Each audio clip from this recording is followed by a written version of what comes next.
আসসালামু আলাইকুম, কেমন আছেন আপনারা সবাই? আশা করি অনেক বেশি ভালো আছেন। তো কোরবানির আজকে ভাবলাম যে কোরবানির গরুর পায়া দিয়ে লাহারি রান্না করব। তো সেই জন্য আমি গরুর পায়াগুলো ভালো করে ধুয়ে নিচ্ছি।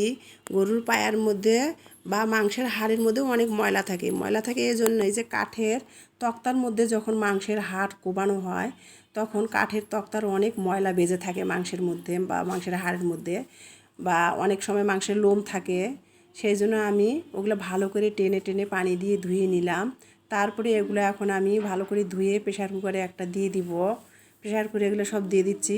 আর গরুর মাংসের সাথে যেহেতু গরুর আমাদের কোরবানি 7 ভাগে দেওয়া হয়েছিল, গরুর পায়াও 7 ভাগ হয়েছে।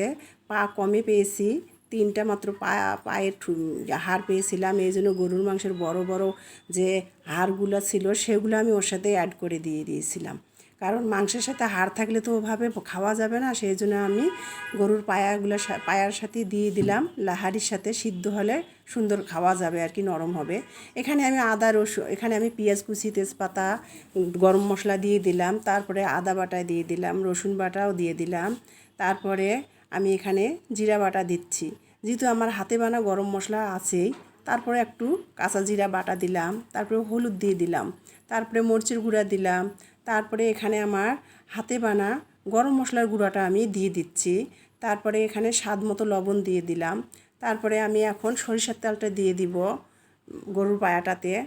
দিয়ে তারপরে আমি এটা যেহেতু হাত দিয়ে লেড়ে মেখে চুখে দিতে পারবো না, সেই জন্য আমি পানি দিয়ে দিলাম। দিয়ে এটা এখন আমি চুলায় বসিয়ে দিয়ে কাঠের একটা খোসনা দিয়ে ভালো করে লাড়বো।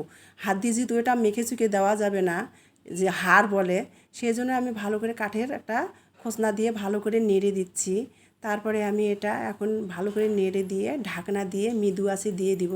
আস্তে আস্তে সিদ্ধ হবে গরুর পায়াটা, আর ভিতর থেকে যত ইয়াটা আছে বের হয়ে আসবে। এদিকে আমি চুলার মধ্যে গরম পানি দিয়ে, পানিটা গরম হয়ে গেছে। রুটির জন্য আমি চালের একটা রুটি যেহেতু বানাবো, কাই করে নিচ্ছি। আটাটাকে ভালো করে সিদ্ধ করে নিলাম। নিয়ে তারপরে এটা এখন নামিয়ে নিয়ে ভালো করে ডলে নিব। ডলে গরম গরম ভালো করে ডলে তারপরে একটা পলিথিনের ব্যাগে আমি এটা রেখে রুটিগুলো বেলবো আর কি। পলিথিনের ব্যাগে হয় কি, গরম চালের আটার কাইটা গরম থাকে, ঠান্ডা হয় না, রুটিটা বেললে ফেটে যায় না, রুটির চারিপাশটা ফেটে যায় না। চালের আটার রুটি বেলতে বেলতে ঠান্ডা হয়, রুটি পরে শক্ত হয়, বেলা যায় না। অনেক সেনসিটিভ চালের আটার রুটি বেলতে গেলে। এখন আমি এটা ভালো করে একটু একটু করে লাচি কেটে নিয়ে পলিথিনে রেখে দিচ্ছি বাকি অংশগুলা। এটা আমি ভালো করে আবার ডলবো আর গোল করব, অনেকক্ষণ ধরে গোল করব, ডলবো। ডলে ডলে ভালো করে যত গোল করব ডলবো তত চালের আটা রুটিটা ভালো হয় আর কি, সফট হয়। তো আমি অনেকক্ষণ গোল করে করে করে করে নিচ্ছি। তারপরে উপরে আটা ছিটিয়ে চালের আটার রুটিটা আমি বেলে নিব। বেলে নিয়ে ইমানিকে বলছি তুমি গরম গরম এদিকে ভাজো, ঠান্ডা হয়ে গেলে ফেটে যাবে। চালের আটা রুটি যেহেতু সেনসিটিভ অনেক, তো আমি এদিকে বেলে নিচ্ছি, অপর পাশে ইমানি ভাজতেছিল।